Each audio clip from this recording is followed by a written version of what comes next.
안녕하세요. 김변의 세상 친절한 행정법입니다. 이번 영상의 주제는 법규 명령 형식의 행정규칙입니다. 행정작용 중에는 행정입법이라는 게 있습니다. 행정입법은 크게 두 가지 종류가 있는데요. 법규 명령과 행정규칙이죠. 그런데 법규 명령 형식의 행정규칙이라는 것도 있습니다. 형식과 내용이 일치하지 않는 경우인 것이죠. 법규 명령 형식의 행정규칙이 왜 문제가 되는지, 특히 어떠한 상황에서 문제가 되는지를 잘 알아두셔야 되겠습니다. 그리고 이러한 법규명령 형식의 행정규칙의 법적 성질이 무엇인지, 법규명령인지 행정규칙인지 이것에 대한 학설과 판례를 잘 알아두셔야 하고요. 주로 문제되는 사례와 기출문제까지 챙겨보도록 하겠습니다.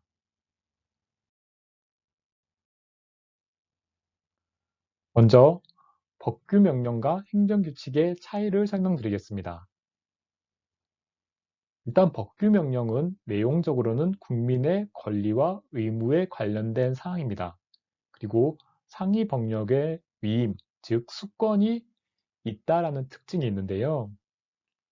이에 반해서 행정규칙은 행정청 내부의 사무처리 기준을 정하는 것입니다. 법규명령이 대외적인 행정입법인데 반해서 행정규칙은 대내적인 행정입법인 것이죠. 그리고 행정규칙은 상위 법령의 위임이 없습니다. 형식에 있어서도 차이가 있는데요. 법규명령은 대통령령, 총리령, 부령 이런 형식을 취하는 게 일반적입니다. 그리고 행정규칙은 훈령, 고시, 지침, 예규 이런 형식들을 취하게 되는 것이죠. 이게 일반적인 법규명령과 행정규칙인데 이러한 일반적인 원칙을 벗어난 것도 있습니다. 예를 들면 내용은 행정청 내부의 사무처리 기준인데 훈령이나 고시 형식을 취하는 게 아니라 대통령령이나 총리령, 부령의 형식을 취하는 것이죠. 이게 바로 법규명령 형식을 가지고 있지만 내용적으로는 행정규칙인 그런 경우인 것입니다. 법규명령 형식의 행정규칙은 특히나 제재적 처분의 기준과 관련해서 논의가 많이 이루어지고 있습니다. 제재적 처분이라는 것은 영업허가를 취소하거나 정지하는 것과 같이 행정의 상대방에게 불이익한 그런 처분을 말하는데요. 제재적 처분의 기준이라는 것은 어떤 사람이 위반에 되는 행위를 했을 때 어떠한 제재를 가할 것인가, 이런 제재를, 어떤 제재를 가할지에 대한 행정청 내부의 기준입니다. 행정청마다 다르게 처리를 하면 안 되기 때문에 행정의 통일적 처리를 위한 내부적 가이드라인의 성격을 가지고 있는 것이죠. 내용만 보면 행정규칙이라는 것을 알 수가 있습니다. 그런데 이러한 제재적 처분의 기준이 훈령, 고시와 같은 행정규칙의 형식을 취해야 하겠지만 그게 아니라 대통령령, 총리령, 부령이라는 법규명령의 형식을 취하고 있는 경우, 다르게 얘기해서 내용과 형식이 다른 경우, 이럴 때는 법규명령으로 봐야 할까요? 아니면 행정규칙으로 봐야 할까요? 법규명령 형식의 행정규칙은 재량권 남용 여부의 판단 기준이나 특히 협의의 소익과도 연결되는 문제입니다.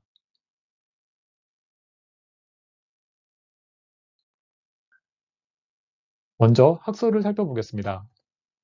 첫 번째 학설은 법규명령이라는 형식을 중시해서 법규명령으로 보는 것입니다.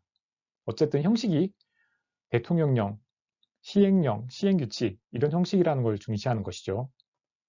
그에 반해서 행정규칙설은 실질을 중시하는 것입니다. 행정청의 사무처리 기준이라는 성격이나 내용을 봤을 때는 아무리 형식이 법규명령을 하더라도 행정규칙이라는 것이죠. 그리고 세 번째 학설은 수권 여부를 기준으로 하는 것입니다. 법령의 위임이 있으면 법규명령이고 위임이 없으면 행정규칙으로 보는 것이죠. 학설보다 중요한 것은 판례입니다. 판례는 법규명령의 종류에 따라서 법적 성질을 다르게 보고 있습니다. 구체적으로 설명을 드리면요. 법규명령은 대통령령, 총리령, 부령 이렇게 있다고 말씀을 드렸는데요. 대통령령은 시행령이라고 부르고 총리령이랑 부령을 시행규칙이라고 부릅니다. 대통령령과 총리령, 부령을 색깔을 다르게 한 것에서 알 수 있듯이 이 사이에는 구분이 되어 있는데요. 대통령령, 즉 시행령에 대해서는 법규명령으로 보고 있습니다. 하지만 시행규칙으로 된 경우에는 행정규칙으로 보고 있는 게 판례의 태도라는 것을 잘 알아두셔야 되겠습니다. 그런데 판례가 이렇게 시행령과 시행규칙을 구별하는 이유가 명확하지가 않습니다. 그래서 이 부분에 대해서는 학자들이 많은 비판을 가하고 있기도 합니다. 뚜렷하게 논리적 근거가 있다고 보기는 어렵지만 어쨌든 이렇게 구분해서 보고 있다는 것은 꼭 기억해 두셔야 되겠습니다. 먼저 대통령령, 시행령 형식인 경우를 보겠습니다. 대제적 행정처분의 기준이 대통령령 형식을 취하고 있는 경우에는 법규명령이라고 말씀을 드렸죠. 법규명령은 대외적 구속력이 있는 법규입니다. 그대로 따라야 하는 것이고 재량의 여지는 없는 것이 원칙입니다. 예를 들어서 무슨 법 시행령에 위반 행위를 하면 3개월의 영업정지 처분한다 라고 되어 있으면 3개월을 딱 해야 되는 것이지 1개월이나 4개월 이렇게 영업정지 처분을 해서는 안 되는 것이죠. 관련 판례를 보겠습니다. 주택건설촉진법 시행령의 처분 기준, 시행령이라고 되어 있죠. 이러한 시행령의 처분 기준은 대외적 구속력이 있는 법규명령이다 라는 것이고요. 그러니 영업정지 기간에 대해서는 재량의 여지가 없다라고 판례는 보고 있습니다. 그런데 예외적인 판례가 있습니다. 구청소년보호법 위반 사건인데요. 먼저 사실관계를 보면 유흥업소를 운영하는 A라는 사람이 청소년을 2명 고용하였습니다. 유흥업소에서는 청소년을 고용하면 안 되는데 말이죠. 구청소년보호법 시행령에는 이렇게 나와 있었습니다. 청소년 고용 금지 의무를 위반했을 때는 과징금 800만 원이라고 되어 있었는데요. A가 청소년을 2명 고용했기 때문에 행정청은 A에게 1,600만 원의 과징금을 부과했습니다.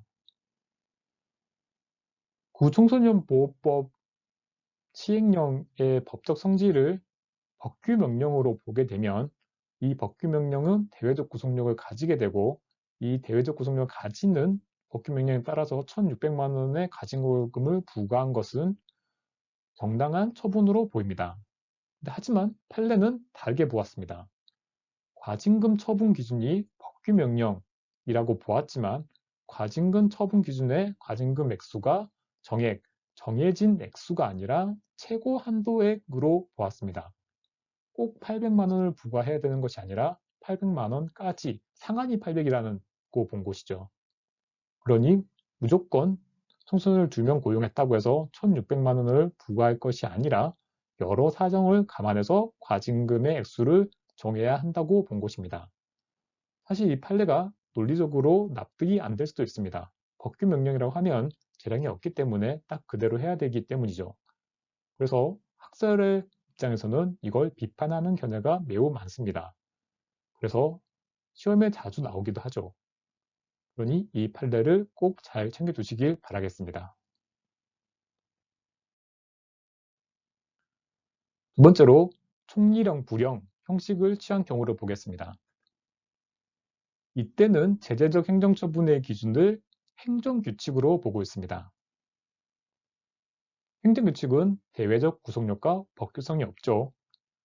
이걸 다르게 얘기하면 처분 기준에 적합하다고 해서 곧바로 이 처분이 적법한 것이 아니라는 의미입니다. 다르게 얘기하면 처분 기준을 위반하였더라도 반드시 위반한 것은 아니고 적법할 수도 있다는 얘기죠.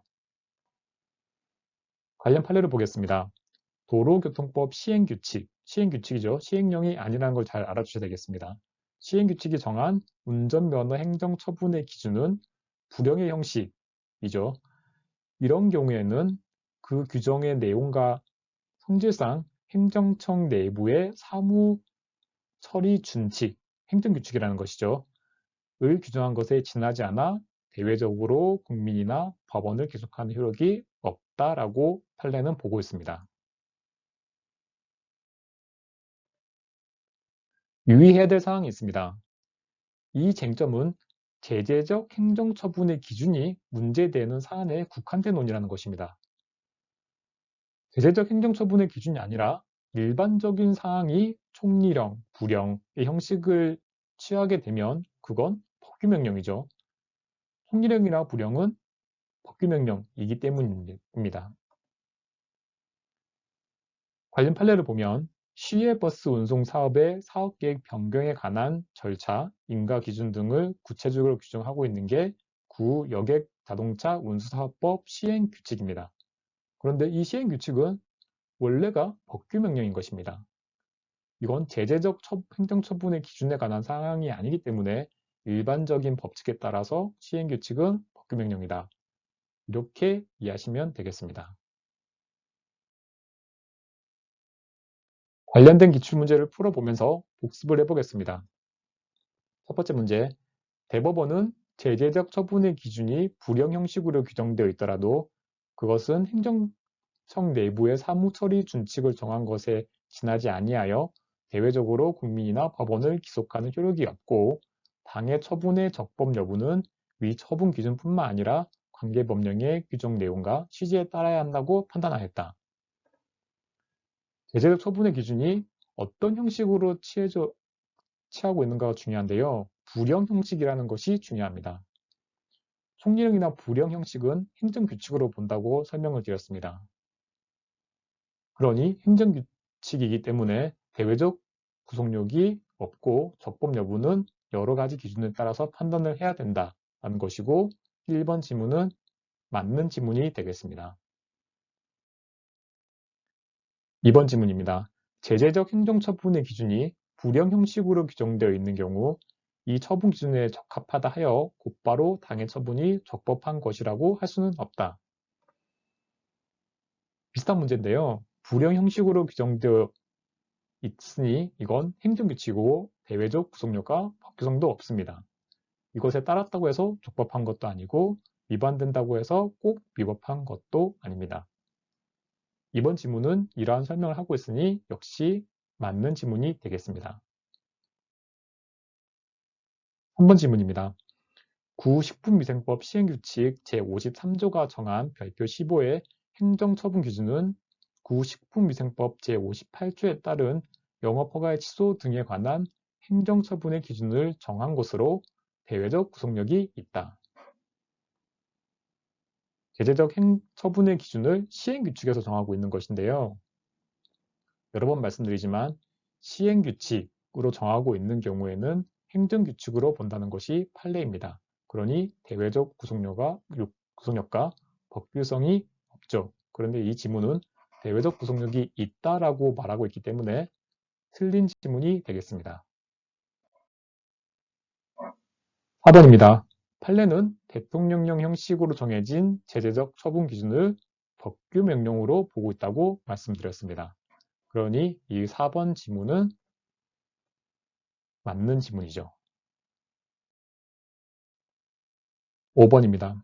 구청소년보호법 제49조 제1항 제2항에 따른 동법 시행령 제40조 별표 6의 위반 행위의 종별에 따른 과징금 처분 기준은 법규명령에 해당하고 과징금 처분 기준의 수액은 최고의 한도액이 아니라 정액이다. 아까 말씀드렸던 판례인데요. 시행령에서 규정하고 있으니 이 과징금 처분 기준은 법규명령이다. 여기까지는 맞습니다. 그런데 판례는 약간 특이하게도 과징금 처분 기준에 따른 과징금 액수가 정액이 아니라 최고 한도액으로 보고 있습니다. 여러 사정을 감안해서 과징금 액수를 정해야 한다고 보고 있는데요.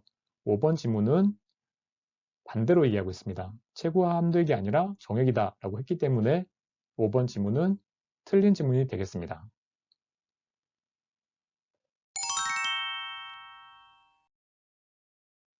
요약 및 정리를 해보겠습니다. 법규명령 형식의 행정규칙이란 것은 말 그대로 형식은 법규명령, 시행령이나 시행규칙인데 내용상으로는 행정청 내부의 사무처리 기준을 정한 행정규칙인 경우를 말합니다. 이러한 법규명령 형식의 행정규칙은 특히 제재적 처분의 기준에서 주로 문제가 됩니다. 판례는 법규명령의 형식에 따라서 법적 성질을 다르게 보고 있는데요. 먼저 시행규칙 형식인 경우에는 행정규칙으로 보고 있습니다. 하지만 시행령 형식인 경우에는 법규명령으로 보는데요. 예외적으로 구청소년 보호법 위반 사건에서는 과징금을 정액이 아니라 최고 한도액으로 보았습니다. 끝까지 시청해주셔서 감사합니다. 이 영상이 도움이 되었다면 구독, 좋아요, 알림 설정 부탁드리겠습니다. 감사합니다.